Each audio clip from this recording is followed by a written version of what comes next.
Hello and welcome to Miss Charlotte Astrology. My name is Charlotte. I'm a full-time working astrologer, and on this channel, I analyze the charts of public figures, and very often they are celebrities, and they normally come in the form of actors, singers, musicians, artists, royals, politicians. But today, I will be analyzing the chart of someone who, up until like a few days ago, was not famous.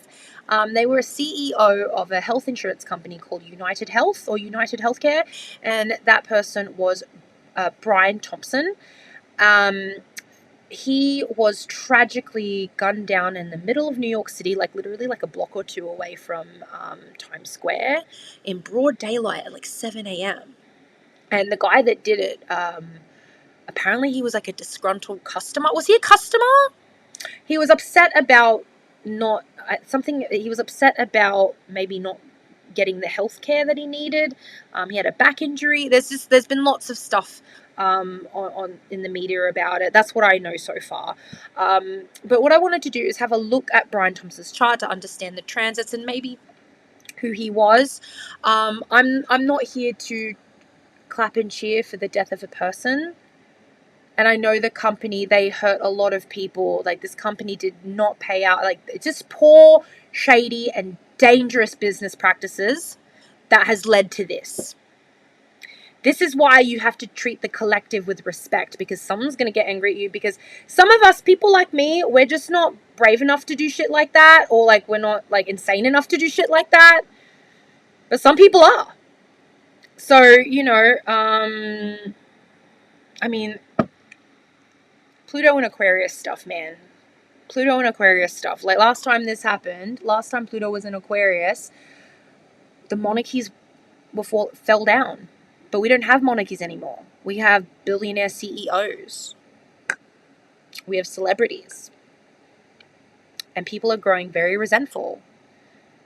So, yeah. But yeah, I'm not here to clap and cheer this on. There are people that love this person, and this was a person. So if I am compassionate during this reading, it's just because I'm not a sociopath, okay?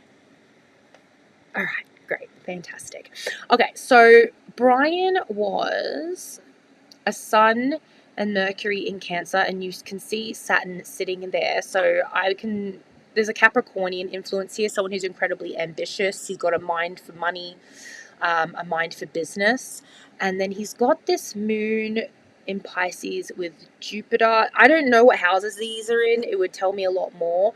But I reckon on a personal level, away from business, I mean, he seems quite sweet. So, like, this is a watery boy.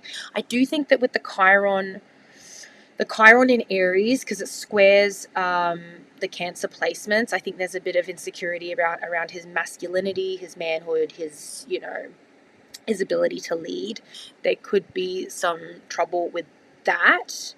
And that's not to say you can't use your wound for good. The point of Chiron is actually wherever you have Chiron is where you should improve the world, or where you should help people. But yeah, if I had the houses, I'd be able to see how this plays out a bit more.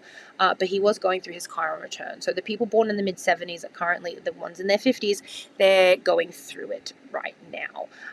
This is like the proper I would say 50s is midlife now. I say this is a proper midlife crisis energy, the Chiron return.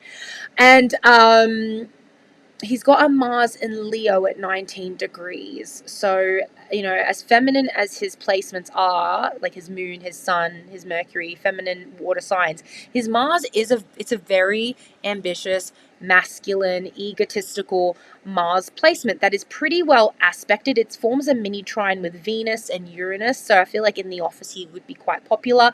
Also, the Uranus sextile here, because Uranus does govern Aquarius. It's a generational planet. So if you've got a generational planet like Uranus, which is it concerns the collective, your decisions and your actions, Mars, the actions you take have a ripple effect with this sextile, and it can be positive, it can be very beneficial to you, and if it's not, you might get away with it for a while, right? Because some sextiles and trines are really positive aspects, but they can also help you get away with stuff.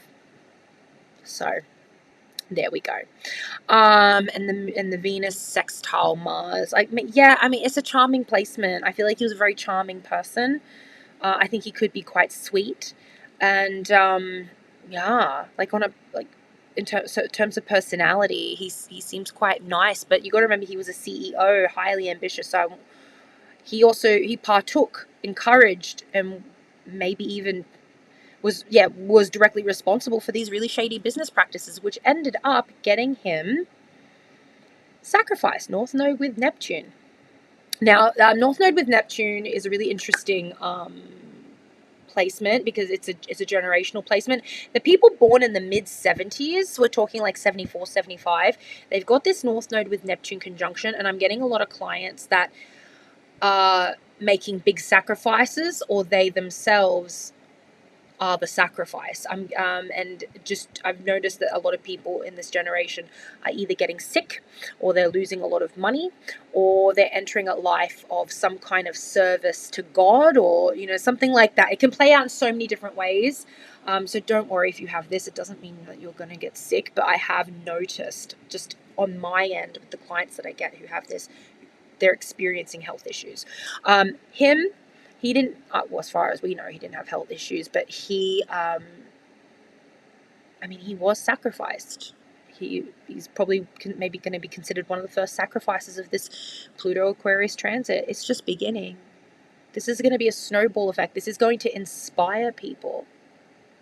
And this is why the billionaires and the companies have got to be careful.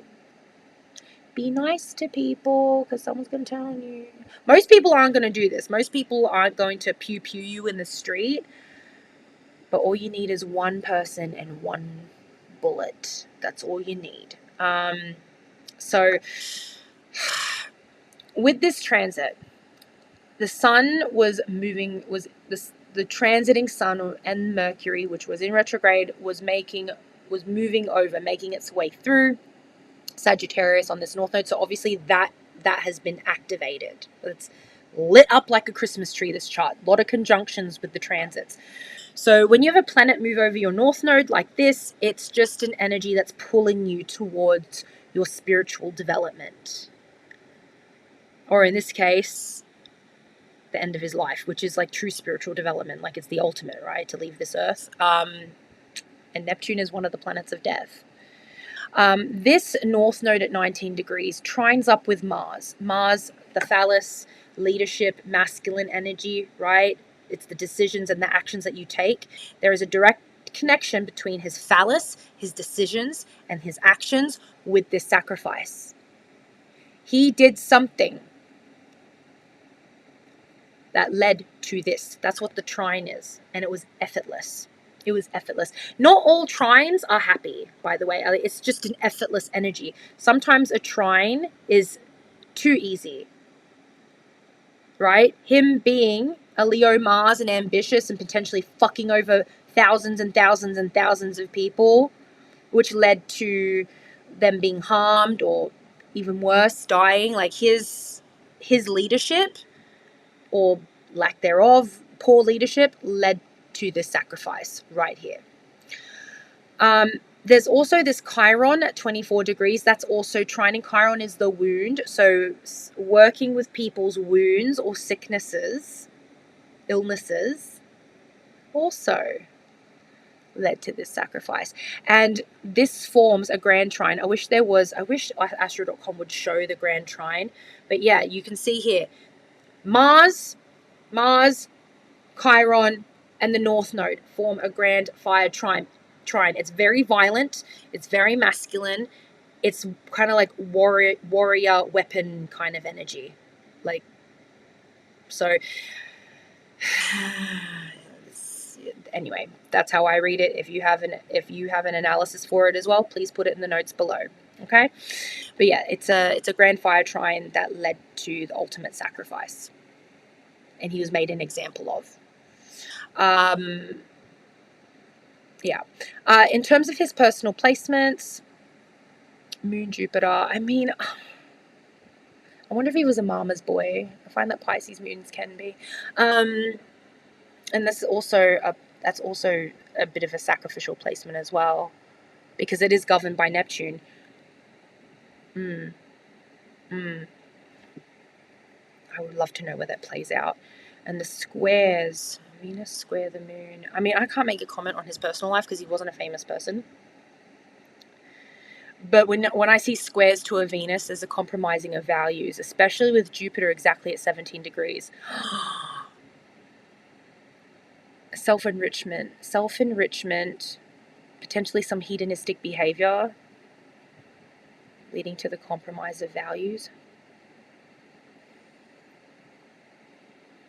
I reckon that this guy was likable and he could be soft and squishy and kind, but I also think that he would betray his own heart. Because when I see squares to Venus, it could be a bit of a corruptible value system. That's what I'm wondering.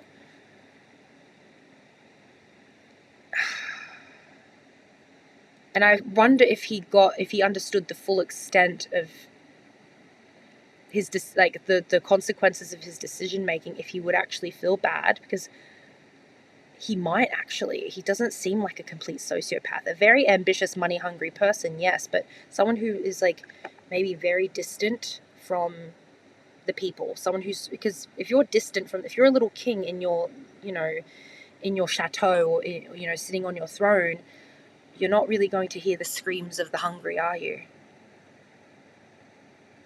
And that's precisely why he was that's precisely why he was killed, because he was made an example of. He wasn't listening to the cry. He couldn't hear them. It was too far up. But yeah, I do think there is a compromise of values here. Uranus does trine his Venus, so that's good with money. Technology, money, things like that. What did he do before? Was he in tech? I can't remember.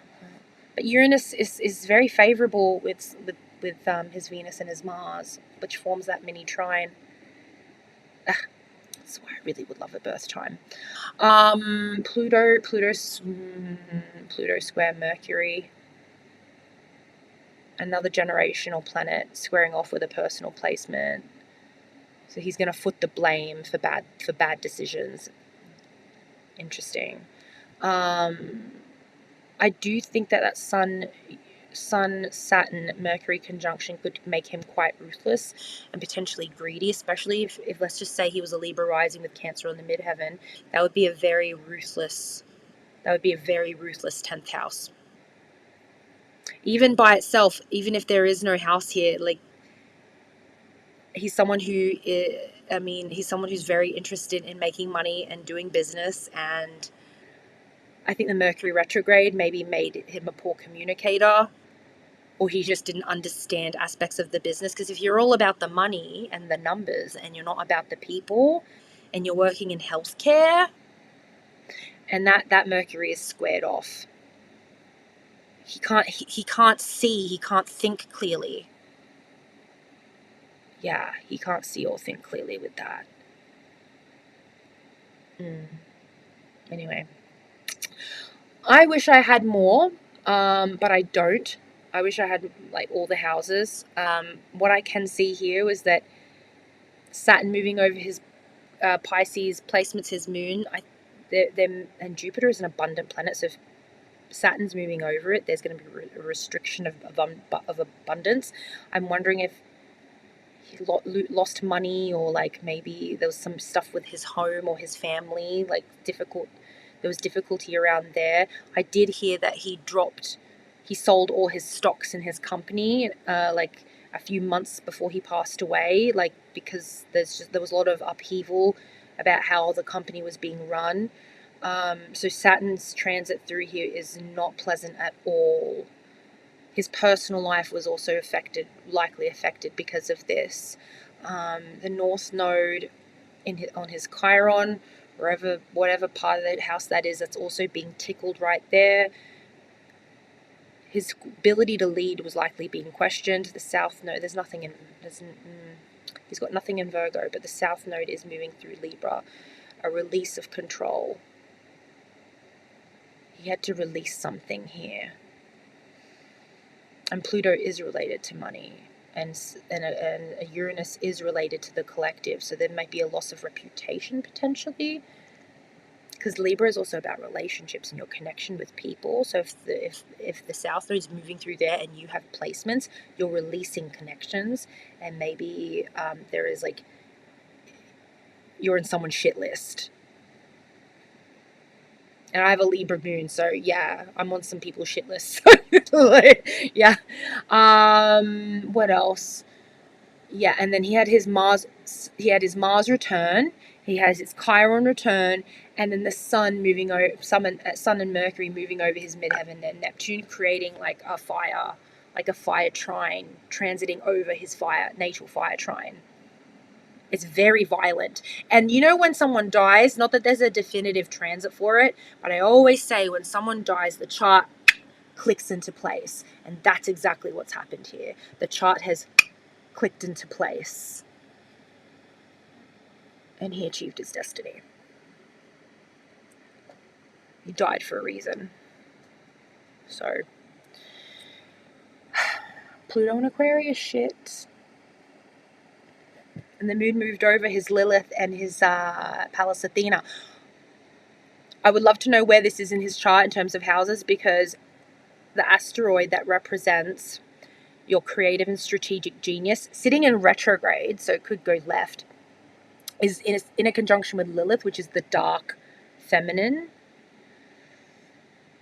suffering kind of energy, like your genius and suffering come together, like in the sign of the collective in Aquarius, and Pluto just swung into this bitch, and the moon swung into this bitch, and you get shot in the street.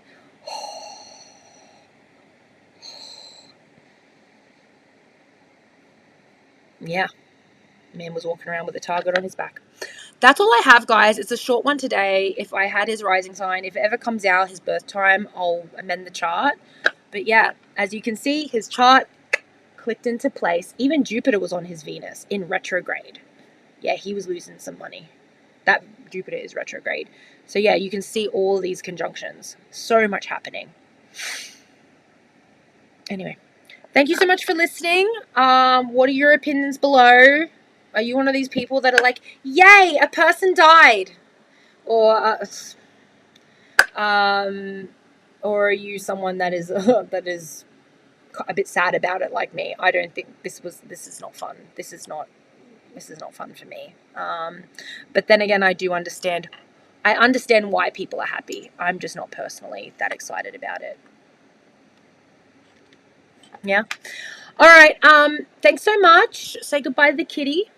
Oh my God, he's like fully on his back. I'm gonna go give him some tummy tickles, and I'll see you guys in the next video. Please let me know if you'd like me to do a chart reading on Luigi, who is the alleged gunman here. I'm happy to do that. So that's something you'd like. All right. See you in the next video. Bye.